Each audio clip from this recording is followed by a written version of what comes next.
Improvements to the economy are purely theoretical.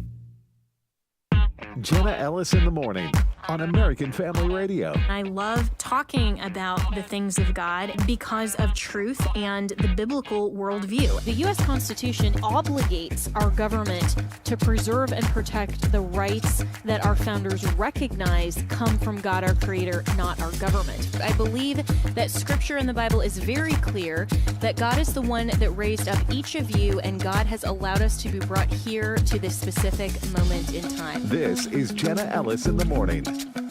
Good morning. It is Friday, January 31st, and as more information comes out about the absolutely tragic mid-air collision of the American Airlines plane and the Army helicopter, the officials have recovered some key evidence, including the black box aboard the American Airlines Flight 5342. So the National Transportation Safety Board, or the NTSB, has recovered that critical evidence that could piece together some of the final moments before Wednesday's deadly midair collision. This coming from Fox News this morning. And we will continue, as President Trump said in his press conference yesterday, to pray for the families of the victims, of everyone involved. And it will be just really interesting to see what the NTSB recovers and how quickly that information is released to the public.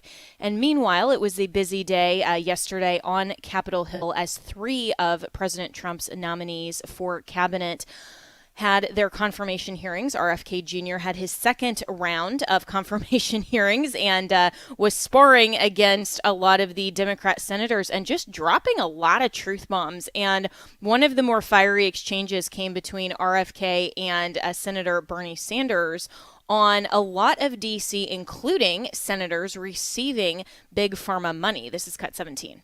The problem of corruption is not just in the federal agencies, it's in Congress too. Almost all the members of this panel are accepting, including yourself, are accepting millions of dollars from the pharmaceutical industry. And protecting their interests. Oh, I thought that would come. No. I ran for president like you.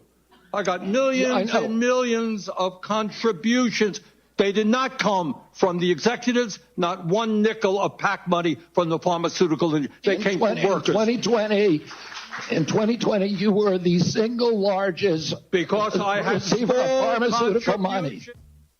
I just love it when the tables are turned and these nominees are putting the Democrats actually on defense. And that also happened in Kash Patel's hearing and also Tulsi Gabbard. And Senator Mike Lee in Kash Patel's hearing actually said that he's the first FBI director that's been interviewed by the Senate in the over a decade that Mike Lee has been in the Senate that has not outright lied about the FBI to the Senate. Isn't that incredible? This is one of Senator Lee's comments on Kash not lying to the senators. Cut 15.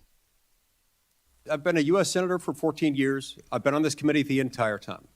You were the very first FBI director or FBI director nominee who, when I've asked about this, hasn't said, oh, don't worry about it. We'll handle it okay. We've got good people on the inside. We would never breach the trust of the American people. And Kash Patel also said in response to some of the questioning that his singular mission is to impose a standard of transparency and justice. This is Cut 16. And anyone that thinks my 16 years of service isn't exemplary on how I would proceed if confirmed as FBI is intentionally putting false information into the public ether and creating more public discourse. The only thing that will matter if I'm confirmed as a director of the FBI is a de-weaponized, depoliticized system of law enforcement completely devoted to rigorous obedience of the Constitution and a singular standard of justice. I love it. And Tulsi Gabbard said in her very fiery open statement that she refuses to be a puppet, and all of the opposition and the political opposition against her confirmation that is, in her words, outright lying about her, is that she refuses to be a puppet of the swamp. Cut 11. Before I close, I want to warn the American people who are watching at home. You may hear lies and smears in this hearing that'll challenge my loyalty to and my love for our country.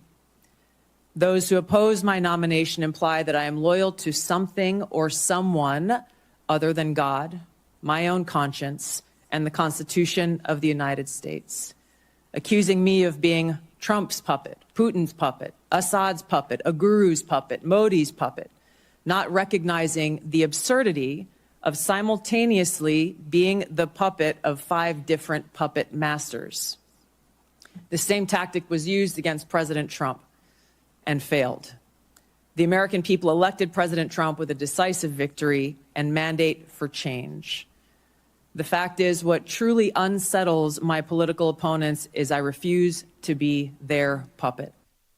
So well said. And I, for one, am loving how much Donald Trump's nominees are just pushing back against all of the rhetoric and are not concerned whatsoever about offending these Democrats. They are just speaking the truth. But let's welcome in Scott Uhlinger, who is a former intelligence officer. And Scott, like I said, I just love that all 3 of these hearings that were going on were just pushing back against all of the nonsense and the formulated talking points and these ridiculous gotcha questions from the Democrats on the panel. I thought everybody did well, but let's start first with Tulsi Gabbard, who we just listened to.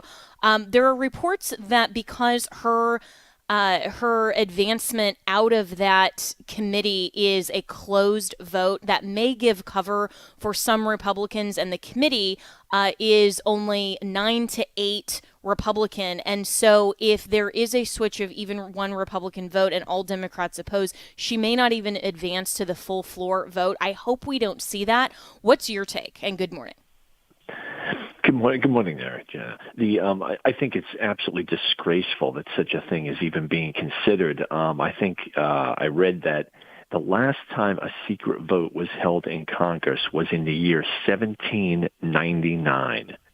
So these people are so faithless that they're afraid of risking the wrath of the American people, the very fact that they want to have a secret ballot. So hopefully the president and the constituents can pressure these people to not go through with that apparent plan, because it just shows you, and as you said, that with the interviews of all 3 nominees, these people have just absolutely disgraced themselves and shown themselves to be the corrupt, demonic people that we think they are. And in fact, there have been a number of quotes on social media by Democrats who, having seen the way that their representatives behave, are utterly shocked and dismayed to see this, and saying things like, I'm never going to vote for another Democrat again because of what I've just seen. So all 3 candidates, I agree, did really well. And I have faith that in the end, pressure from the people will compel Congress to do the right thing despite itself.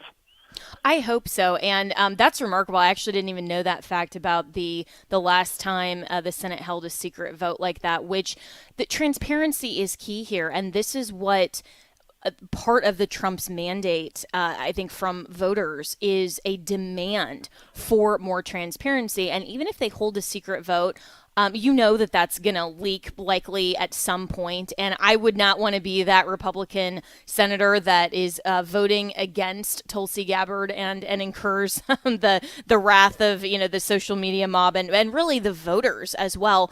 But what's really the main reason for opposing Tulsi Gabbard? I mean, all of the opposition questions somehow suggesting that her loyalty is to somewhere other than, as she mentioned, the U.S. Constitution or the United States of America. It seems like that just has absolutely no backing. Why is that even coming up? Because it seems as though it's the same reason why are they fighting RFK so much? And it's basically because she threatens to upend the special interests that have been driving U.S. intelligence. She's going to do what she believes is the right thing. She's going to be more transparent than ever.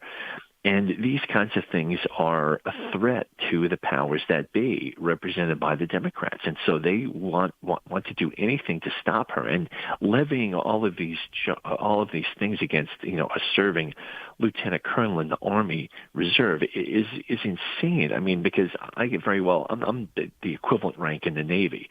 And so I imagine as I watch these things that, believe me, if I was sitting there in that position to be nominated for the DNI, they would be saying the exact same things about me. Another person who's dedicated their whole life to serving their country. And I know that in my heart. They would absolutely be accusing me of the same things. And so it's just ridiculous. And I think that she will bring, genuine reform to the DNI. The DNI itself is, hopefully she would work at eliminating her own organization, because the DNI is kind of, I believe, an obsolete relic left from 9/11, because the Director of National Intelligence was a position that only was created by Bush after 9/11. And it's basically this huge intelligence bureaucracy that really doesn't offer a lot of value added. It's really amazing how many things since 9/11 have contributed to the increase of the swamp and spying on the American people and undercutting constitutionally protected rights. And Tulsi was even asked about Edward Snowden and some posts where she was lauding him for whistleblowing. And I thought that she threaded the needle well by acknowledging that he broke the law, but simultaneously saying, but he released information that led to the transformation of a lot of these policies that was actually good for the United States. I mean, this was one of those gotcha questions, but let's listen to her response on this, cut 14. Do you still think Edward Snowden is brave? Mr. Vice Chairman, Edward Snowden broke the law. I do not agree with or support with all of the information and intelligence that he released, nor the way in which he did it.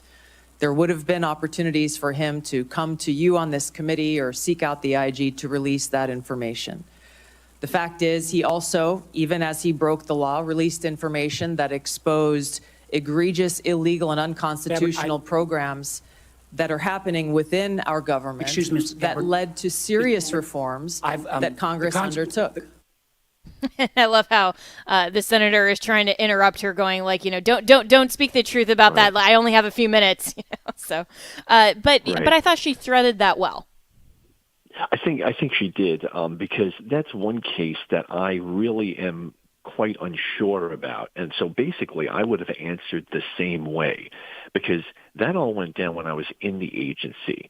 But I believe that there could have been a lot of propaganda about that, because the information that was revealed showed that they were violating U.S.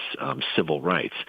So afterwards, in other words, I thought he was a traitor when absolutely stop when I was in the agency. But then later on, I start realizing that the way that the federal government was casting it may be because he was informing about the violation of civil rights.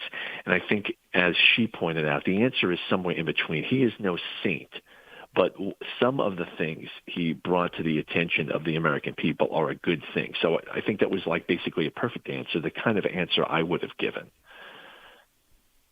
Yeah, and I think that that type of acknowledgement, she didn't walk it back. She didn't just capitulate and try to give those senators the answers that they wanted and that they wanted to trap her in order to hopefully win confirmation, because she knows that they're not going to vote for her anyway. And so this is all just entrapment. And it reminds me, Scott Eulinger, of how well Pam Bondi did in her confirmation hearings. I thought her responses likewise were forthcoming, were forthright, and were aggressive, not just capitulating to the Senate and trying like a politician to win over your constituency with campaign promises. I mean, it seems like modern confirmation hearings almost go in that direction where they really shouldn't. I mean, this is someone who in Tulsi Gabbard and Kash Patel, Pam Bondi, and even RFK that are defending the reason that Trump nominated them to those positions. And I love to see this because we really haven't seen a lot of that type of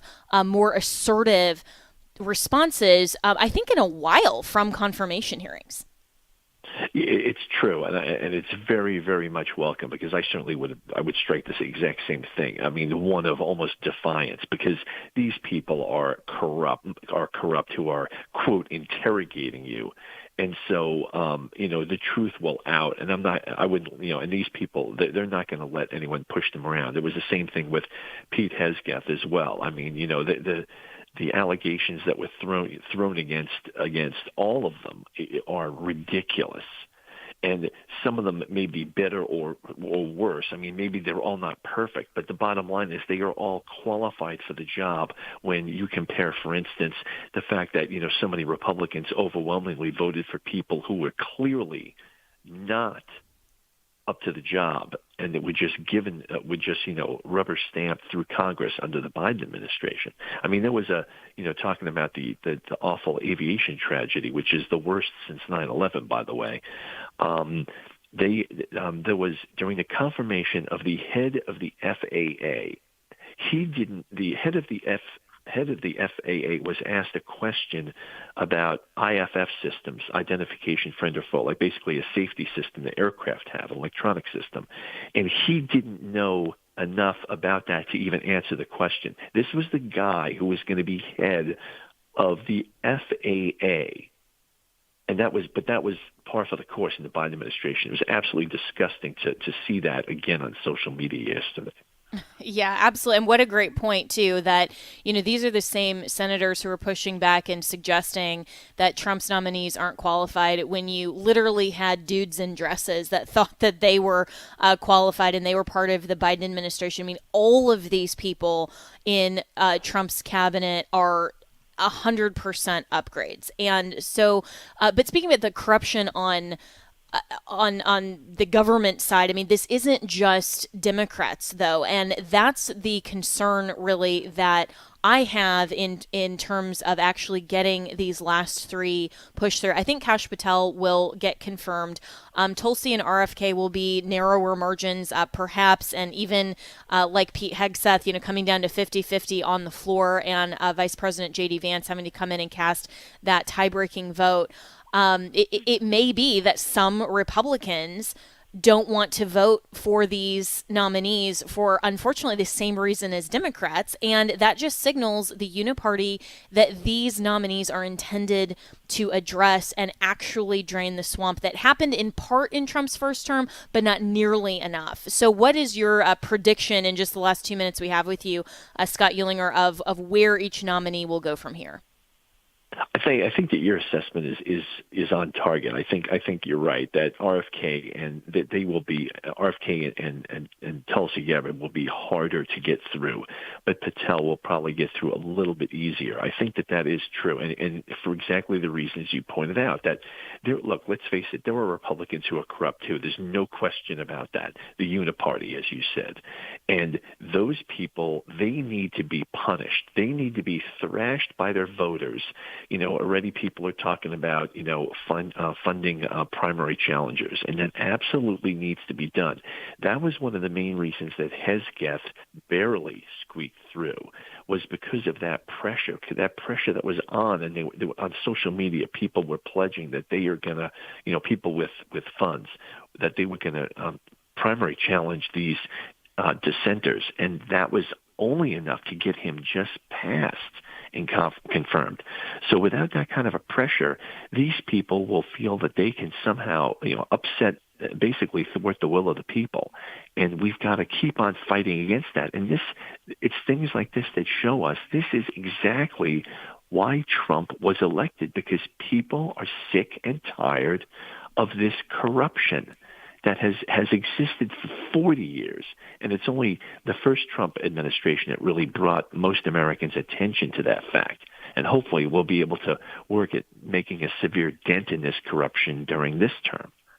Yeah, so well said. And that's the action item for everyone listening, is to call your senators and tell them how you feel about these confirmations, because it is the voice and the will of the people that resoundingly rejected the left in 2024, and it's going to be our voice again that continues to help President Trump actually do our will and the will of the people and self-govern and drain the swamp. So call your senators on all three of these nominees, and for Floridians, you're going to want to call your representatives and senators because of what we're going to talk about with Senator Jay Collins coming up right after this.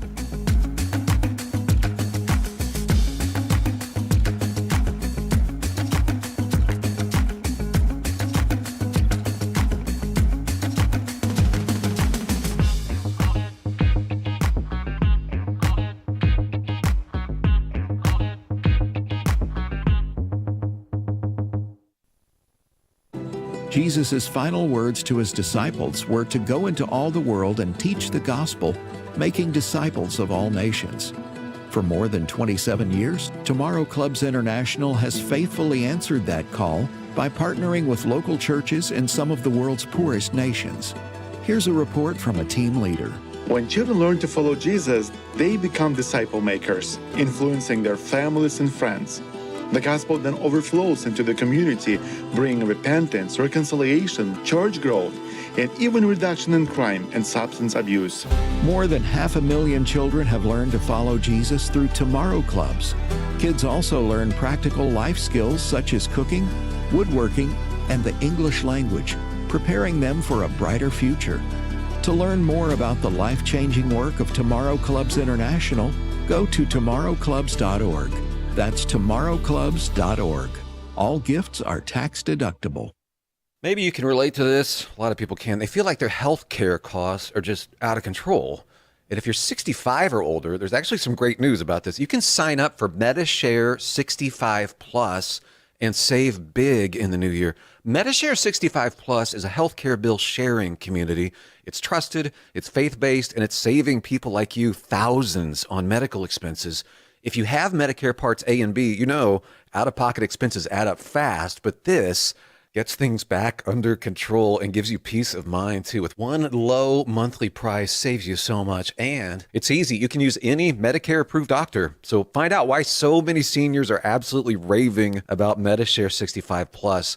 It's very different in a wonderful way. It's actually refreshing. They even offer to pray with you each time you call. Call now and find out more. It's 833-45-BIBLE. That's 833-45-BIBLE. 833-45-BIBLE. Hello, Americans. I'm Todd Stern. Stand by for news and commentary next. They were still pulling bodies out of the icy Potomac River, and the drive-by media was already blaming President Trump. Multiple CNN anchors insinuating the mid-air collision was caused by the president's decision to freeze the hiring of air traffic controllers. A reporter for News Channel 5 in Nashville said the federal buyouts offered by the president weakened the FAA's air traffic control. Viewers there are lighting up the TV station's phone lines, many calling for a boycott. Bakari Sellers at CNN later took down a post attacking Trump, apologized. Columnist Tom Schaller, who is also a professor at the University of Maryland, even blamed the president for future plane crashes. Instead of offering heartfelt thoughts and prayers, the media used the deaths of more than 60 people to score cheap political shots at President Trump. I'm itching to tell you what I really think about the media, but my mama raised me right. That, and I don't want to violate the FCC's decency standards. I'm Todd Stearns. Speaking truth with love. This is Jenna Ellis in the morning. Welcome back. And the state of Florida is undergoing a lot of drama, if you've been following this, with the upcoming likely veto from Governor Ron DeSantis of the so-called Trump Act, which the Rhino-led Republican legislature that really shouldn't be the opposition passed this week during the special session that really waters down immigration authority and seeks to transfer enforcement to the Commissioner of Agriculture of all people, and it looks like a political stunt. And of course, they just named the Trump Act so that the voting public and the constituency would think, oh, yeah, this is totally along with and aligns with Trump's priorities. But I think it's falsely named. And Governor DeSantis joined me yesterday on the program to talk about how the grassroots in Florida has just risen up like no other time and is pushing back against this and supports his veto. This is a little bit of what he had to say yesterday. I think what's happened is I've had to overcome a lot of this over the years to be able to do conservative policy. But I would tell you there's a difference between a Republican majority and a conservative majority. We had a conservative majority the last 2 years. What I've seen out of the leaders so far is that they're moving left, and they're trying to have a more liberal majority than what we've been accustomed to in Florida, and that's not going to fly. Why would you give the Democrats a lifeline? We've rendered them irrelevant in the state, and there's even talk that the Senate doesn't have enough votes to override a veto, that they would water down their bill further to try to attract Democrats to override my veto. Think about what that says. So Senator Jay Collins, who is a Florida state senator and has been speaking truth on this and opposing this watered-down legislation, joins me now. And Senator, I think the governor was spot on. Yeah, absolutely. Look, the governor's been spot on for years. Florida is in the position it is because of his leadership. We've had a strong majority pushing strong legislation. Florida has led. Florida has to lead here. And frankly, this air quote Trump Act is not what we need to do. It is not a fitting bill. He is spot on here. Yeah, so where are we at in terms of Florida's supermajority? I mean, I think he was also spot on, again, to say that there's a difference between a Republican majority and a conservative majority. It seems like this coalition of the Florida Speaker of the House and the President of the Senate and others who are supporting this have a different motivation in mind. And I think that this was very clearly evident from Senator Joe Gruters, who I think said the quiet part out loud. This is cut 10. We'll just go back and play the other clip, and then I'll come back in. You trust Wilton Simpson. Okay. 100%. He has the integrity, the ethics, and by the way, I mean, this is not a secret. He does want to continue to move up in the world of politics. I don't think that's a secret. So what do you guys think will happen? Do you think that he wants to make President Trump happy by making sure he's probably the strongest enforcer of illegal immigration in the country? I would tend to believe it. You got Randy Fine. Thank you for those kind words. 82%, the endorsement match. All right. So, Senator Collins, I think it's pretty clear that they're just trying to prop up Wilton Simpson as perhaps the successor to Governor DeSantis. Has anybody asked him if he's actually going to serve all 6 years, or is he kind of planning to run in 2 years and just wants to say, hey, Governor DeSantis didn't do anything on immigration, and look at everything that I've done as not the governor, but the commissioner of agriculture? I mean, that to me is pretty obvious. Yeah, look, it's expressing exactly what it was meant to, right? It is saying the silent part out loud, and they're getting absolutely hammered for it. This is hurting them. It truly is. It looks like old school Tallahassee or even old school New York style politics. Americans don't want that. There is a clear push from the American people and from Florida, as it has been for years now, to do the best conservative policy. They want a leader who is courageous, willing to do what's right, and solve critical problems. More money in their pockets, safe, secure borders, and this legislation should be put out there in the strongest manner possible. Wilton Simpson, look, take the person out, disregard all that. Let's look exactly at the role he's in. He's the Ag Commissioner. This is express executive powers in our Constitution given to the governor of the state of Florida. This is performative in nature to remove it. There is no basis where this is correct, and I have no doubt that that's going to have to get fixed for this thing to move forward. Governor's led. We need to follow his lead on this and do the right thing. So with the veto expected and anticipated, does the veto, is it override proof when you look at where the House and the Senate are right now in supporting the governor over this watered down legislation? Yeah, so when the House voted, they do have the ability to override in the House, but we do not in the Senate. This thing passed with only 21 votes. It was very close. You know, there were several of us, myself, Blaise Ngolia, John Martin, who've stood for a while. We had a couple others join in as well. And I'm thankful for that. I'm grateful they stood with their values and conservative values at that. And ultimately, it's really close. So we're not going to override this. This thing's going to have more work done to it. And it's going to come back for round 2 whenever the governor gets to veto this. And so looking ahead over the next 2 years of Governor DeSantis' leadership, a lot of the grassroots in Florida who are very understandably upset about all of this and who have loved Governor DeSantis' leadership and want to see Florida stay conservative, not just Republican, are asking the question, is it time to get behind a successor to Governor DeSantis? And I asked him that question yesterday, and he mentioned, that he'll support a strong conservative candidate. Is there talk in the conservative coalition in the House and the Senate about a successor? Well, I think that's really what a lot of this is about, is they're trying to put people up from both sides. And who that's going to be, I think there are many people who are eyeballing it.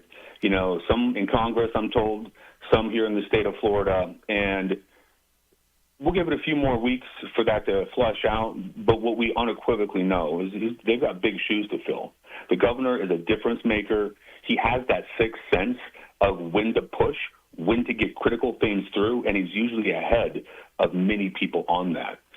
He's fearless. You have to follow up with the exact same capability.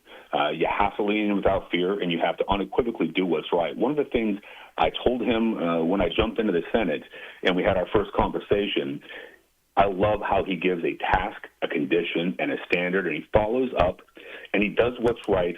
Doesn't matter whether it's hard or easy. That is the type of servant leadership we have to have in the state of Florida. So whoever's next needs to do that.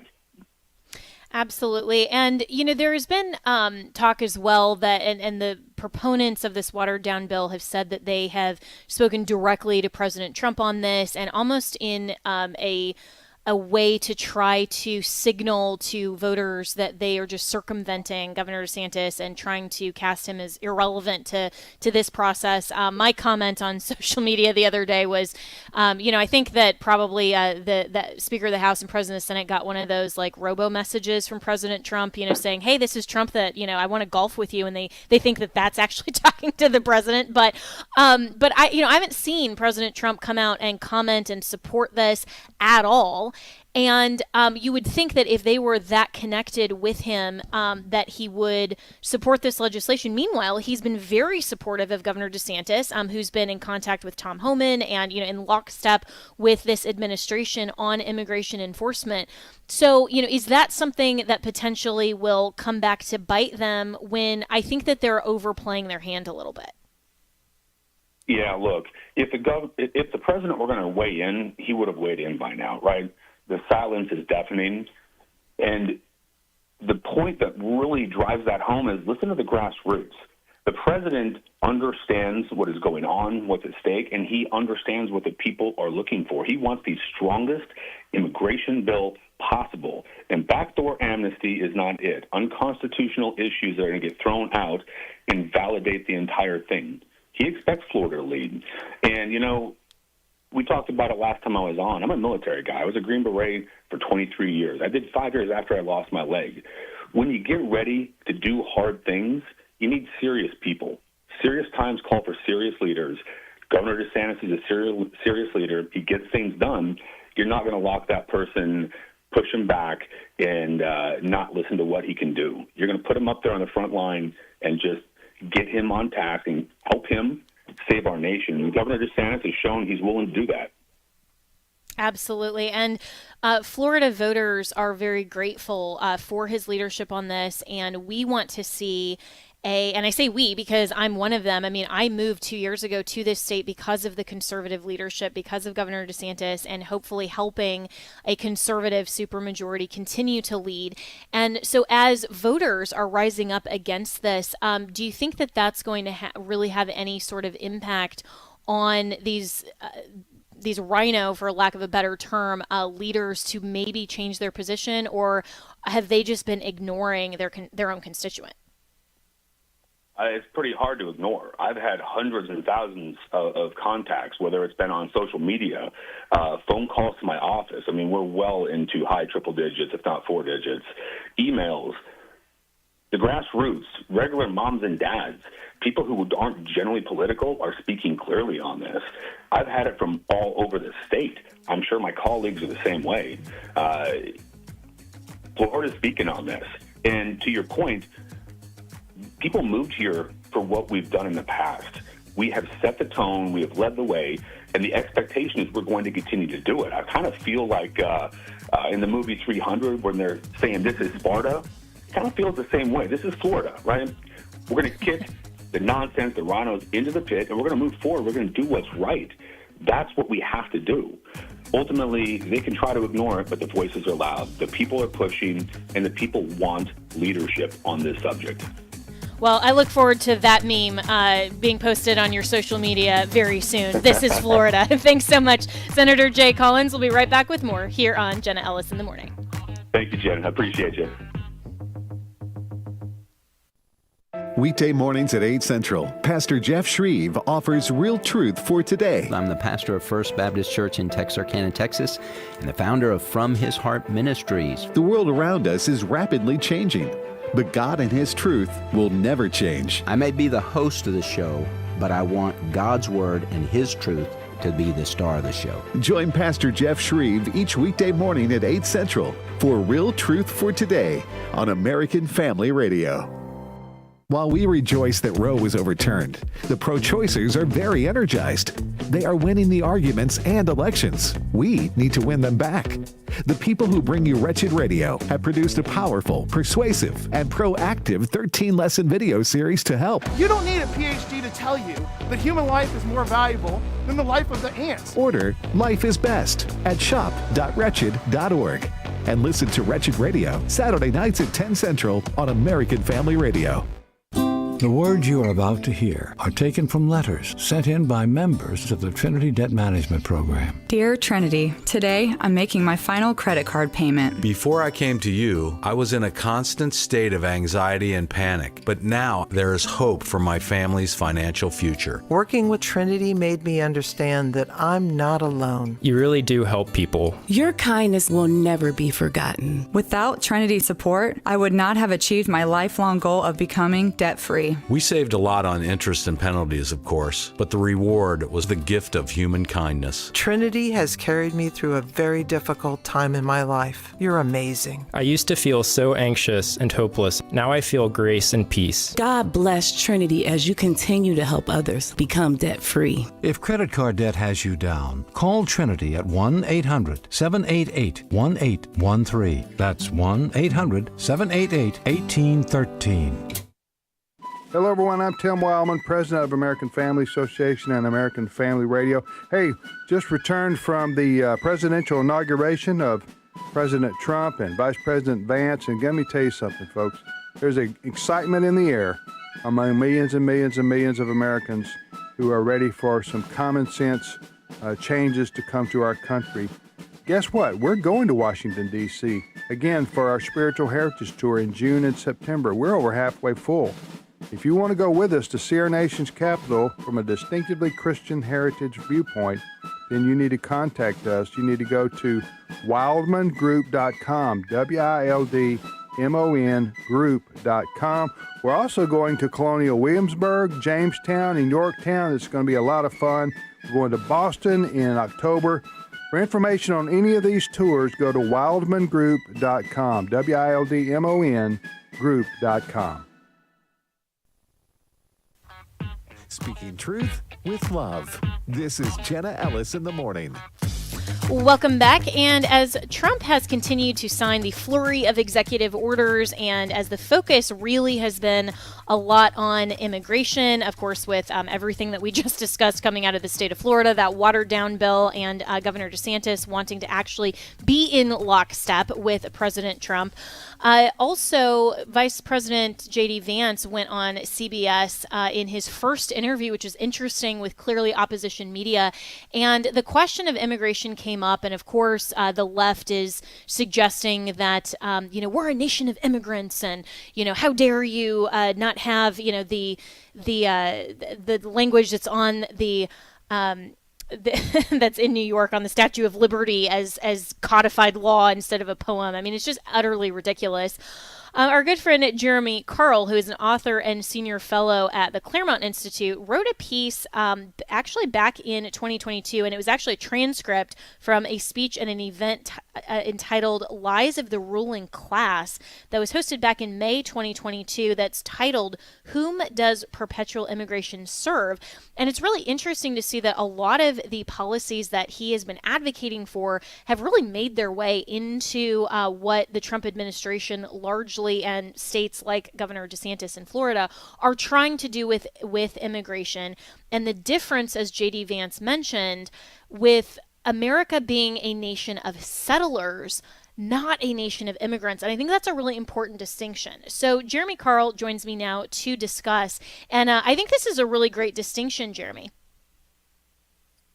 Yeah, absolutely. And just for your audience to kind of understand what it is that an immigrant is somebody who's moving to an established society, and a settler or pioneer is somebody who is creating a new society.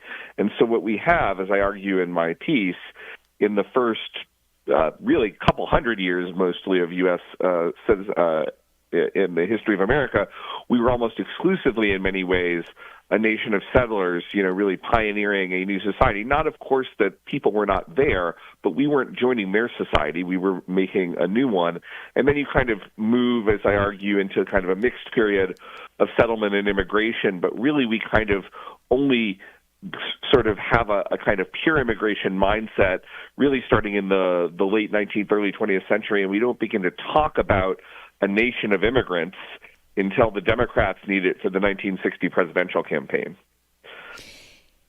Yeah, and it's really fascinating to see, how this conversation around immigration has really, I think, been lied about by the Democrats. I mean, pretty much like they do everything. I mean, they have their talking points that are, they're trying to just evoke this type of emotion, like, oh, how dare you deport women and children when, a lot of these are criminals. They're young men of fighting age. They are, people who have already committed multiple crimes, or have been deported or coming back. I mean, those are the people that the left doesn't want to talk about. And so what's the truth about immigration in terms of what President Trump is trying to accomplish and what conservatives actually need to be supporting? Yeah, well, I think President Trump is doing the smartest thing, both substantively and in terms of, I think, how we're talking about it, which is to say we're going first after more criminal aliens, and the fact that the Democrats are even fighting back against that, as you just kind of alluded to, just really shows kind of how insane and off the reservation, and by the way, I mean, deeply unpopular they have. And at the same time, I think it's important that we are saying, and we are saying this, that we're not just limited to criminal aliens. So that if we're encountering people, anybody here in the course of whatever police work or anything else that we're doing, who we know is not here legally, the fact that they're not otherwise committing criminal acts does not mean we're going to overlook the criminal act of their illegal entry, and they are still eligible for being deported, and in fact they will be. And I think that is the right positioning to show that we actually are focused on getting out the worst folks, but there's not amnesty for anybody. We are going after every illegal alien in this country, and we're going to send them back to their home countries. Yeah, and you mentioned in your speech, which is, of course, in this this transcript that's titled "A Nation of Settlers," and it's at The American Mind, which is a publication of the Claremont Institute. And you cite David Azarad, who's also said in a speech that back around 2022, quote, "There is simply no precedent in human history for sovereign states voluntarily importing into their homelands untold millions of people of different colors, creeds, and cultures for decades on end. This is what tyrants do to conquer a broken people, to pacify them. It is not something that the natives willfully do themselves," unquote. And I think, as you mentioned in your speech, that's right on the money, because we've seen the lack of assimilation in the United States, a lack of even our elites wanting to affirm American culture, be America first. All of those things are things that President Trump stands for. And of course, he's called a racist and some of these other pejoratives while doing so. But the point remains that in order to have a sovereign nation, nations have to have boundaries, physical boundaries that are enforceable. And if we don't do that under some kind of notion of, humanitarianism or some kind of feckless leadership, then really all we're doing is watering down the value of citizenship, which is exactly what his executive order is pointing to. No, absolutely. We are not just some group of global citizens. We're a nation. We're a people. We have to maintain our borders for that reason. There has to be an us that is in distinction to a them, that is other people out there. And this sort of misguided, to call it even humanitarianism is a little bit too kind. I think it comes from some sort of well of deep left-wing self-hatred and lack of regard for their fellow citizens that this has gone on and just in increasing numbers for decades, so that somebody like me who's I'm 52, I'm not that young, but I'm not that old either. I grew up in a totally different America demographically from America today, and nobody voted on that. We had that due to the fecklessness and maliciousness of our leadership. Yeah, and I think you're seeing that whether it's sort of nostalgia or, kind of harkening back even to just a few decades ago, that America really was a vastly different place, even in terms of our leadership and its priorities, the distinctions and the transformation that you've seen the leftists with their woke nonsense, their cultural Marxism, all kinds of different areas and their priorities. That really doesn't look the same as the America that, certainly not that we were founded on, but even that we were a couple of decades ago. It was fascinating to me, Jeremy Carl, my special guest this morning, to even hear RFK Jr. Talking about that in his confirmation hearings, about how during his uncle's presidency in the Kennedy administration, he was saying, you didn't have this high of a population with chronic disease. Like hardly anyone had chronic disease. We spent $0 as a country on this, and now we're spending, billions and billions of dollars on chronic disease. Something fundamentally shifted. And so I think it's not just immigration policy, it's not just health policy, it's not cultural transformation as a whole. What, by and large, do you attribute that massive shift to, just in the way that Americans perceive America? Well, I think there's a lot of things going on. We could probably spend several segments talking about it, but just to, I think, maybe keep the focus on the things we were just talking about, I think a huge portion of it is we changed who the American people were, and we imported millions and millions of people from very different cultures with different cultural assumptions, with less ties to the U.S. And, by the way, I actually not at all an immigrant basher. I understand why a lot of those folks want to come, and a lot of those folks will actually have been and will be great Americans, assuming they're coming legally. But, there's been a change, and so you see these very different sort of cultural attitudes because there's not a shared culture and not a shared cultural assumption.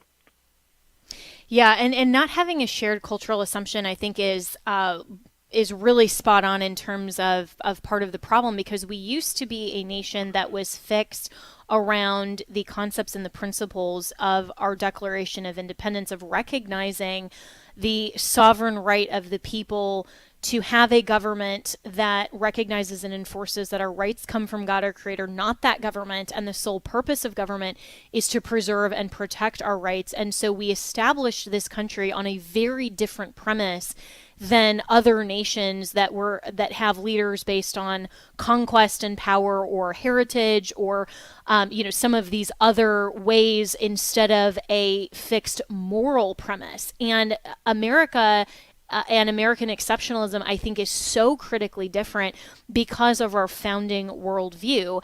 And it's also amazing to me that we could unanimously from Congress declare that in 1776, where you can't even get Congress to unanimously agree on, what day it is, practically. They agree on nothing. Yeah. And yet, that's part of the problem, is that we are so multicultural that we don't have unity, only diversity on even critical fundamental issues like what it means to be a nation. Absolutely. And I mean, people often say diversity is our strength, and I say not at all. Unity is our strength, and we need to get unity from the diversity that we have. I should add, obviously, if you go completely to the extreme in one or the other direction, you either get like pure fascism or chaos. I'm not suggesting that we all need to be speaking with exactly one voice, but we need vastly more unity in the country right now. And the way that we get vastly more unity, there's a lot of things that we need to do, but we need to have a pause on immigration so that we can reconstitute American culture, reconstitute understanding of who we are as a people with a shared story, with a shared tradition, with a shared history.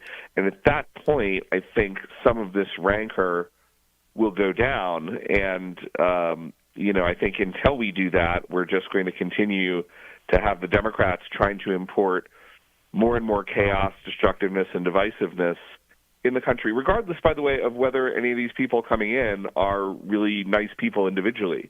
It's the very kind of form of mass immigration itself in our current society that is the problem. And I was speaking with Jeremy Carl, who is an author and senior fellow at the Claremont Institute. And I know that a lot of great thinkers, like you and others at Claremont, really want to have this kind of cultural shift to return back to a fundamental ideology of American exceptionalism rather than what the left has eroded over the years. How can we do that as a society and actually make headway with the opportunities we have over the next 4 years of a Trump presidency that's winning on a lot of these issues like immigration, and have that cultural shift, especially for, the Gen Zers who are just coming into maturity, maybe voting for the first time in either the 2024 election or, soon in 2028 to get America at least the ball rolling in the correct direction. Right. Well, I think it's a lot of things, and I think the good news is a lot of those things Trump is trying to do, and I think the even better news is a lot of those things Trump can do, at least to some degree, even without Congress. So you get more patriotic education, and again, Trump has talked a lot about this, and this doesn't, of course, mean that we are selling some sort of fake version of American history, but it's just more of the orientation is more of one of taking pride in our country while acknowledging, of course, times that we've fallen short of that. We again, if you get control of the border, I think that's the number one thing that we can do. I think changing the sorts of cultural priorities in terms of cultural funding that we're doing for this government, beginning to work on the right to strengthen the development of our own cultural products, which is something we need to do a lot better than we've been doing. But I think it's kind of a multi-factor thing. We're not just going to be able to flip a switch and do things tomorrow. But I do think that, the good news is people follow incentives. And if we change the financial incentives for cultural production, for immigration, et cetera, I think that we really can begin to get some significant movement on this. And by the way, I think we already are beginning to see, people have talked a lot about, the zeitgeist is changing or whatever. I think the fact that the left threw all the ridiculous things that they did throw at Trump in 2024 and it didn't work, that Trump was elected anyway. I think the left, at some fundamental level, they're kind of speaking from the same script, but they understand that script isn't working with the American people. And so I'm hoping that they can move to something a little bit more productive. Yeah, and in just about the last 30 seconds or so I have with you, Jeremy Carl, you can follow him at Real Jeremy Carl on X. His new book is out, The Unprotected Class, How Anti-White Racism is Tearing America Apart. What do you expect in terms of further executive orders in the first 100 days from Trump? Well, it's hard to say. I mean, he's just been moving really, really quickly, but I think we'll see even more orders probably that give him a freer hand on deporting illegal immigrants. I think we'll see a lot of orders around education and patriotic education. I think I already just saw something yesterday. It's so hard to keep track of them, right, about reviving the 1776 Project, et cetera. Yeah, it's great. I love that he's going at such a fast pace that the media can't keep up with what they want to criticize, and so he's getting so much done. But Jeremy, Carl, really appreciate your time, and it's time for America to come back to its founding, and we need to be America again, and so I'm all for it, for President Trump going after this. But we are already out of time for today. As always, you can reach me and my team, Jenna, at afr.net, and catch the newest episode streaming today of On Demand with Jenna Ellis, our exclusive AFR podcast at afr.net. We're doing a deep dive into pro-life policy and what we need to focus on as conservatives and Christians for the next 4 years.